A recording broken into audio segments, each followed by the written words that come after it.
Israel आणि Iran यांच्यात सुरू असलेल्या युद्धात मुंबईतील 25 वर्षीय तरुणाचा दुर्दैवी मृत्यू झाला आहे। ओमानच्या किनारपट्टीवर झालेल्या ड्रोन हल्ल्यात हा तरुण मारला गेला।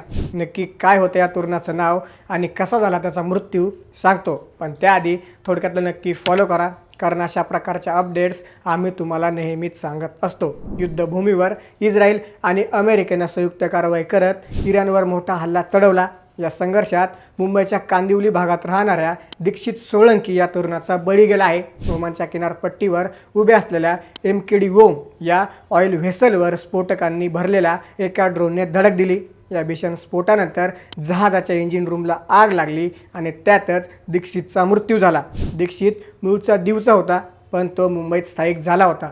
विशेष म्हणजे अवघ्या महिनाभरापूर्वीच त्याच्या आईचं निधन झालं होतं, ज्यासाठी तो गावी आला होता। आईच्या निधनानंतर तो पुन्हा कामावर रुजू झाला। या जहाजावर एकूण 25 क्रू मेंबर्स होते, ज्यामध्ये 16 भारतीयांचा समावेश होता। इतर 2 भारतीयही या हल्ल्यामध्ये मारले गेले आहेत। दीक्षितचा मृतदेह बुधवारपर्यंत मुंबईत आणला जाण्याची शक्यता आहे। या युद्धामुळं आता भारतीय कुटुंबावरही दुःखाचा डोंगर कोसळला आहे। याबद्दल तुम्हाला काय वाटतं आम्हाला नक्की सांगा आणि अशाच अपडेट्ससाठी थोडक्यातला नक्की फॉलो करा। बातमी म्हणजे थोडक्यात।